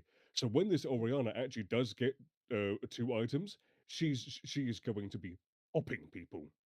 Amphetamine may be able to find a solo kill, but the flash is invested by both of these top laners, and Amphetamine flashes away from the Haymaker. Saint now forcing the flash out of Skarner to get away from that. Phantom coming in for a little cheeky gank, but misses the wind, becomes lightning, so cannot engage underneath the tower. But Beth is making her way back to this bot lane, and maybe they can pick up something. Some camps aren't available for Phantom in this. They've all been taken away, As a so nothing support, yet. as a support, you should be leaving that last hit of any wards to your ADC, so that both of you are able to get some of the gold for it. If if you get that last hit Oh when you are the one my. that's seeing it, and this victor is just absolutely gone away from this world. When Mango Boom is flashing in, Crescent Guard, Phantom forced to flash away. Meanwhile, in the bot lane, there seems to be a scrap going on as well. Windman Go Boom will get hit by a wind, becomes lightning, and the wind will cause Windman Go Boom to go boom as Phantom lives with just 1 HP. And Skarner and Beth tried to get some damage onto the bot lane. They forced those ultimates out of Sauron and Saint, and Skarner still has the Buster Shot available. So maybe round 2 will show its face. Beth just about misses the dredge line. I don't think that would have been a very good thing to do if that dredge line did hit. You see how low HP the ADC and the support are for the side of Celestials. If that did hit, that would have put. I mean, but they would have potentially had the damage, but I don't think they would have. Yeah, potentially. I think the key thing is that, the ultimate, the Buster Shot is available, and that's the only ultimate here in the bot lane. But Saurad has those summoner spells, which means that it might be a little bit more difficult to find the kills there, as Skarner will be able to finish that recall off. Dr. Wilson has got the ultimate off cooldown, will use it onto Dr. Mugg and do a ton of damage. Dr. Mugg has to flash. Beth goes in with the dredge line, but gets knocked up, pulverized. But the shielding or the extra resistances from the aftershock will keep her alive. She won't be able to hold the wave though. Call of the Forge God in the top lane as in comes Phantom for a potential gank. The tower is so low, but the knockup from the Searing Charge hits two of them. Doesn't matter, the tower goes down in the end, and L9 Amphetamine will do the same. Yep, very good timing for a gank, not only getting the kill, but the turret, as you said, and this Celestial side is just getting more and more in the lead. It is now a 5,000 gold lead at 14 minutes, which is considerably better than it was in the first game, even though, honestly, in, Oh, in, wait, in Windman Go terms of Boom the fights actually that kills are him. happening, yeah. Yeah, they're trying to go even further. Windman Go Boom finds the outplay, and now trampling on Dr. Wilson is Saint. Phantom tries to come in, but there's 4 members that stand opposing him. He has to try and get away with the Crescent Guard, but now they're all standing on top of him. But Skarner's in from behind. Saint does not manage to get the trample as the Buster Shot will send them away. Skarner going to be able to rocket jump over the wall, and Celestial Light managed to pick up at least 1 kill off of the back of that play, but they do lose out as Windman Go Boom had a beautiful play to start that one out, and they might be able to get the Drake if Skarner is not able to kill them off of it. I don't think he will be able to, because you see that you do see that the Senna is full HP. The cow does have his ultimate up and running. I highly doubt they will be able to, Oh, unless but she she's just go going in. She will not be able to secure it, but the explosive charge onto Saurad does a lot of damage, but a TP's coming in from Amphetamine, and Windman Go Boom is here. Beth has to try and get away from this one. Gravity Well will not stun her up, but a shockwave hits absolutely everybody. A 5-man shockwave, and now HP bars are low on the side of Mugg Machines, and Phantom and Dr. Wilson are capitalizing on it. It's a double kill and a triple kill. A full house. Phantom full of Dr. Wilson. Beautifully played by the mid jungle of Celestial Light. What an absolutely insane ultimate coming in from Dr. Wilson, hitting 4 people.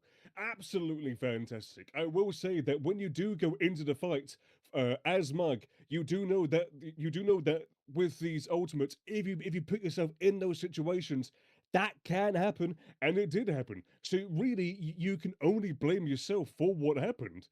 Although it is at least still a very good sign for things to come, that even though they are um, currently dragging behind in terms of the goal, they can still show themselves up in these fights. They just have to play them a little bit better.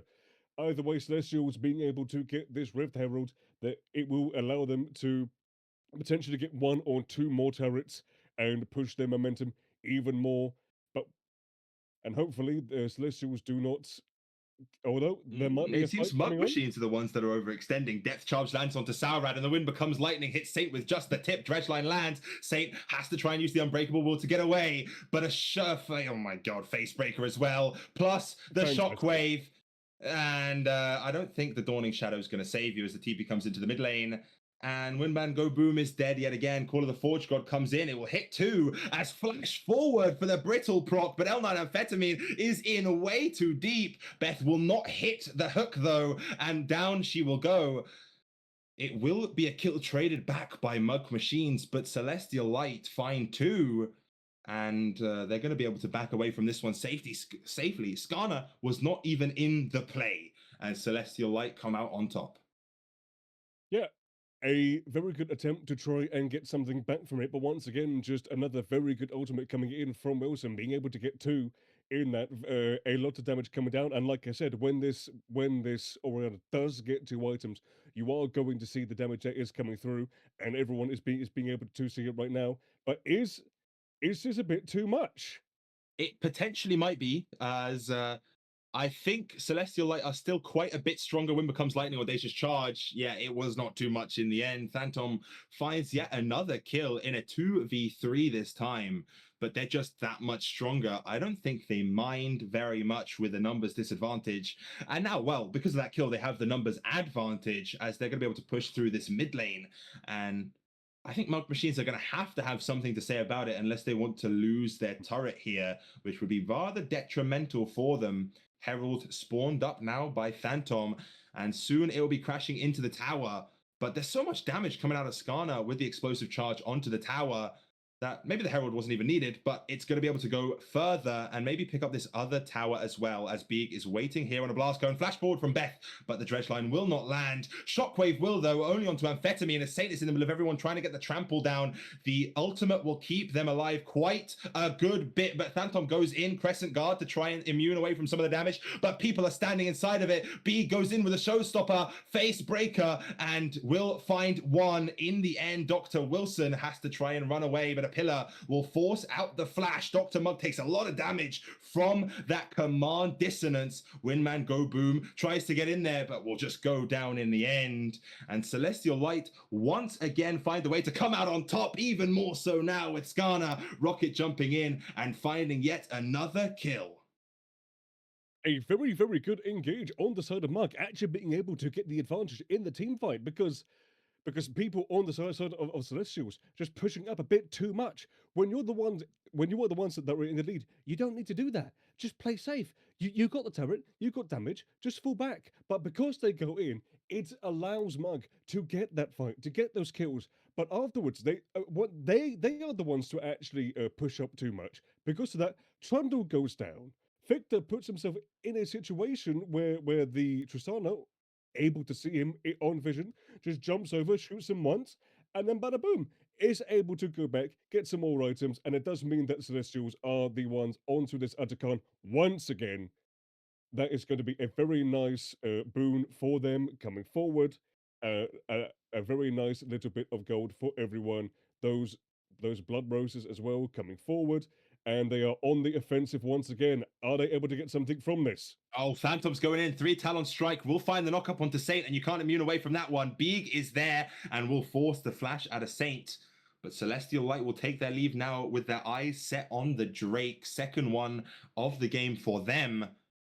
And just getting themselves ever so slightly closer to Soul Point. And with that chunking that they were able to put down onto the support of Mug Machines, there is absolutely no contest. And Celestial Light walk away with both objectives here in the bot side of the map. You are starting to see the hesitation come in from Mug Machine.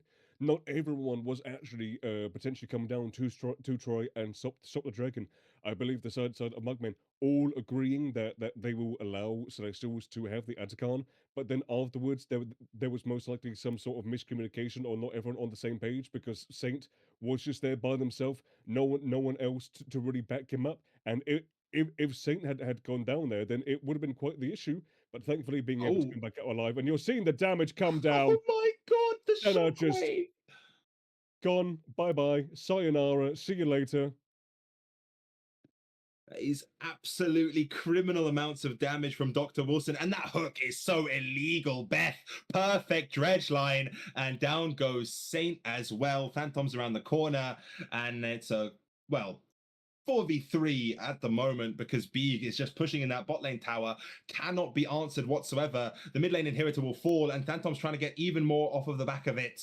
Will go in with the audacious charge. Gravity field will stop him a little bit, but Amphetamine is the one who is stunned up, rooted up. Phantom's going in even deeper. Call of the Forge God is there, but Dr. Mugg's already dead. Phantom's able to flash out, and Amphetamine has to try and get themselves out as well. Skarner will flash away, but I don't think there's any more follow-up from the side of Dr. Mugg that from the side of Mug Machines that Celestial Light have to be scared of. Saint actually trying to prove me wrong, but will be showstoppered straight into the back line, and the shockwave does insane amounts of damage. Dawning Shadow can't even find a kill. Pillar sends Skarner the wrong direction, and yet again, it's only 2 standing on the side of Mug Machines. A very, very good slow fight, all things considered. Celestials actually learning from their mistakes, not pushing too far forward, understanding when enough is enough, moving back, and actually being able to go back in once again and get a couple more kills. In that first little fight, they actually got rid of the highest damage dealing target on the side of Mugman, getting rid of Dr. Mugg before the fight even starts, and because of that, they are able to get that advantage, get a couple more towers, get the inhibitor as well. They are very much in the lead at this point in time. 23 minutes, nearly 11,000 gold lead. This is considerably better than what it was in the first game as well. Honestly, I did say last time that it was Celestial's game to win. It's now Celestial's game to lose. They have to really mess up from this point onward to actually allow Mugman to get back into this game. Yeah, it's going to be incredibly difficult. And the scaling, while it is on their side, the wallet diff is absolutely humongous. More than 10K. Every single roll is ahead in gold. And this top lane is almost double gold. Big. Okay, I said every roll. Actually, Saint is ahead in gold, but that's a support. It doesn't count. Big is almost double the gold of Amphetamine in this top lane. That's absolutely incredible. Just look at that And damage. it's a massive. The wallet diff is so massive. I don't see any way for Mug Machines to overcome it. I would very much like for them to prove me wrong, obviously, but when you see the damage that is coming through from just a very simple Q and the AoE from the Oriana, getting this Trundle down to half HP, one of the strongest member on that side. Just look at that. Oh, the Oh, and he dredge also light got lands caught as well. Two-man pulverize. I don't think they care. As Big will nope. Big is now joining the fight. Beth just about goes down in the end, but Saint is also gonna die. Big in the front line, taking up so much damage. Haymaker doesn't land, but Skarner has the damage as well. Everyone on the side of Celestial does obscene amounts of damage. Amphetamine is dead, and Phantom just about lives. Dr. Mugg walking up is gonna go down as well. And now it's just Saurad here to contend with 4 members of Celestial Light, knocking on the doors. Knock, knock. Hello there. Down you go, Saurad. And down goes the Nexus as well, as Celestial Light go up 2-0 and take the series. Game, set, and match. Celestials winning this game 5 minutes earlier than the first game. They pretty much felt in control from like 5 minutes onwards. They did not really lose much of any fights.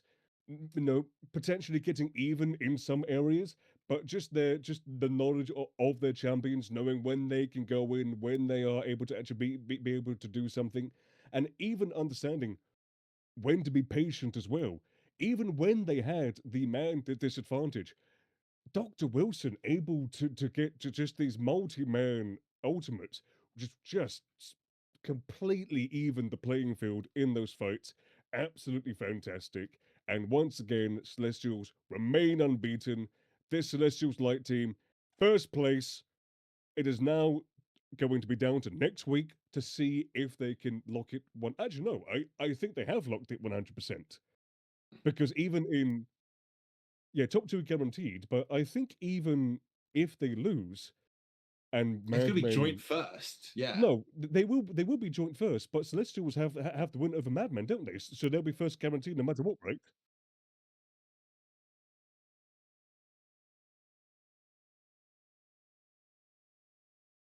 Okay, I see. I'm being told by my producer that I am a stinky butt face and I don't know what I'm talking about. That's exactly what the producer said. Those words, Those like, words I can't, exactly. I can't believe you would say that. That's Yeah, I know, absolutely man. despicable. You're Oh, really man. hurting my feelings here. But yeah, apparently Celestial Light have to win next week if they want to guarantee themselves first place. But with the track record 8-0 as it stands, well, I'd say they're certainly the favorites at the current moment in time. Very much so. And we do have an interview for everyone here. It is going to be the mid laner for Celestials, Dr. Wilson. And speaking of, Hello. there he Hi. comes. First and foremost, absolutely fantastic series right there. How are you feeling? Yeah, could be better, but you know, Could be better. You got a 4-man ultimate and you're saying it could be better. I think it was oh a yeah, 5-man ultimate, actually. no, the games went well. Yeah, I mean, first game I did get solo killed, and I fucked up some jungle fights, but the games went pretty well. Yeah. Yeah, I mean, the games, I say pretty well is an absolute understatement. you guys had an absolutely insane showing. I mean, I think even, with this new bot lane coming in, like, were there any challenges? Because it did not look like you guys struggled to gel with this new bot lane, and it looked like you had a perfect time playing with them. So, is that how it felt from your end as well? Yeah, like normally our bot lane talks a lot, and me and top lane don't really talk during the games, and then usually it goes fine because bot lane talks a lot. But now our normal bot lane wasn't there, so our jungler talked a lot more than he usually does. So I think that's why it went pretty smooth overall because someone else did talk anyway. Fair enough. I mean, it's always good to have some voice to at least say what's going on. And yeah, it makes sense that it would be someone who has been on the team for a longer amount of time. So, overall, a great series. I want to ask about next week because I know you guys, if you win next week, you are locked to be the first of the group. So, what's preparation for that looking like? Are you guys confident in next week, or are you thinking maybe we need to do a bit more preparation? Ooh, I don't think I'm there next week because I'm going on holiday to Bulgaria. So I hope my team will get a good substitute. I think Well, I think they will be fine without me, but we'll see how that. I'm not sure who we play against. you're up against Maybe. Afterlife Rose Quartz, who are currently 6th. Oh, uh, I'm I'm not sure who their players are like from the top of my head, but I'm I'm sure my team will be fine. Like my team is pretty good, Yeah, especially I my mean, your top lane. team seems to be pretty damn good. You seem to have a very strong team going on. Although, it does have to be said, in that, like, even in the first game, you were an absolutely pivotal member of the team. You say you got solo killed, which might be true, but even after getting solo killed and being down a little bit in gold, you absolutely still did insane amounts of damage. And in that second game, you were, you know, double the damage of everyone else on your team. You were so much of the reason that your team ended up winning. So it's very possible that they could have done it without you, but it's definitely going to be a lot harder if you're not there helping them out. So I mean, if you have trust in your team, then that's a good thing. But I don't know, maybe you not being there. Like, what are your thoughts? Do you think they'll have it in the bag, or perhaps because you said you don't know who they're going to get as a substitute, right? Yeah, well, it's kind of funny because I haven't told my team yet that I'm not there next week, so they just found out in the interview. But um, um, I think I think they'll be fine. We have a lot of good substitutes, like we had today, and um, also I think the first game, like I did get behind, but I like main Anivia, and like with Anivia, when you blind pick Anivia, you will lose like a lot of lanes in solo queue. Like a lot of lanes are just not very fun. So you kind of get used to losing, and then you can play from behind a bit. Um, but uh, I think my team will be fine. Like my jungler is really good. He's big sandbagger. Peak is really good. So, No. It, it, so it's sorry. It's getting to that point where the group stage is going to be wrapping up next week, and we are going to be moving on to the playoffs. You have you have pretty much locked yourself in top two no matter what. Is there any team you think back on that you really want to see going into the playoffs?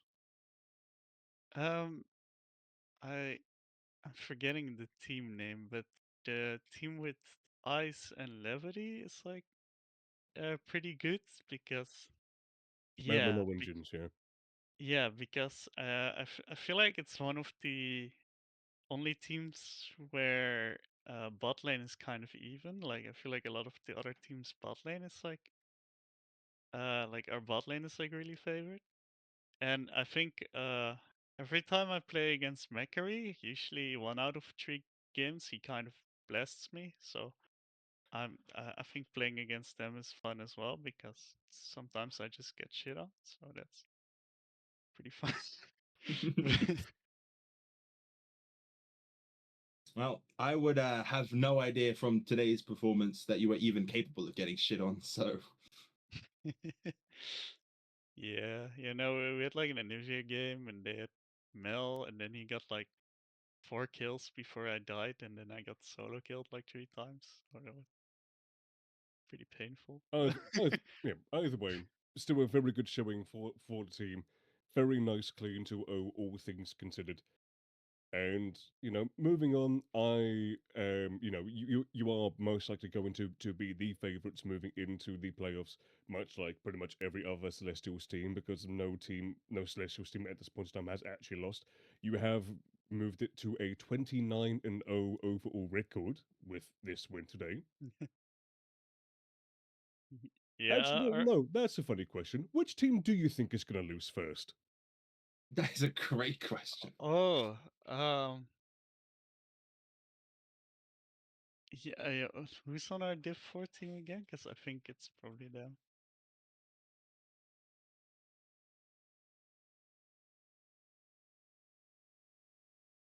Yeah, like Ikuya doesn't really practice, I think, and I know he ints like really bad sometimes. My Um, God. I think Cliff might tilt a little, um, and Ghost. I don't know. I played some flex queue with Ghost, and I will be winning lane, and he just flames me, and I think if any team loses, I think it's probably different. Well, I can't. Yeah. They are, yeah, currently playing a series at this point in time, and I will say, out of everyone here, I'm not really the one who can talk about tilting Is with that my so? Are track you a record. tilter? Oh yeah, I'm very much a tilter. But either way, Well, it was very good to have you here, Dean. Very good to Yeah, talk to you. Congrats on your win once again. And even though you will not be there next week, you are at least going to be there in spirit. yeah. Thank you for the interview, and thank you for Hmm. casting our game. yeah. Good. Thank you very much for coming on. And also, good luck to your team, even if you're not there next week. Good luck for them. And hopefully, they don't screw up the perfect Celestial record. Yeah, thank you. Good night. All right. Well, that is all that we have for the stream today. But thank you, everyone, for coming along. Thank you for watching. And thank you, Joseph, for casting with me. Thank you, Luna, for doing this fantastic production. And as far as I'm aware, the next stream is probably going to be on Thursday. So we will catch you then. Make sure to be there. But that is all for now. Thank you very much for watching and goodbye. It was good to be here. See you guys later. Feel like we're falling away. Maybe I just need to feel nothing to make it easier to turn away. Maybe we're fan and flame. So why do I keep holding out my hand to get burned? I don't wanna clash anymore. I can hear the ghosts in the walls. It's telling me to run away, yeah. I don't wanna crash anymore. I can hear the ghosts in the walls. It's telling me to run away.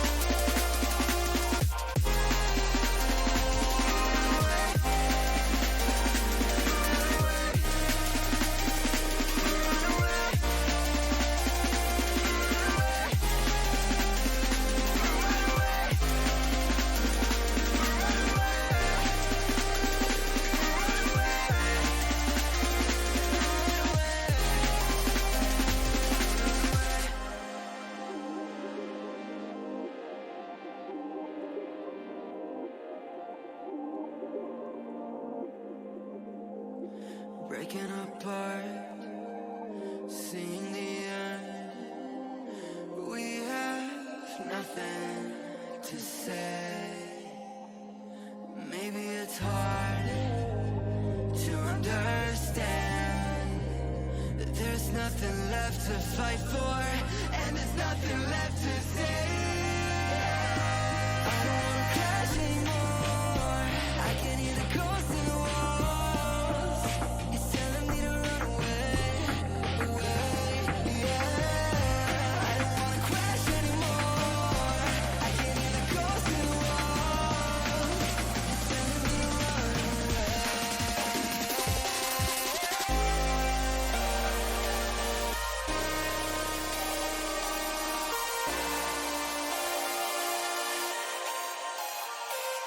Run away.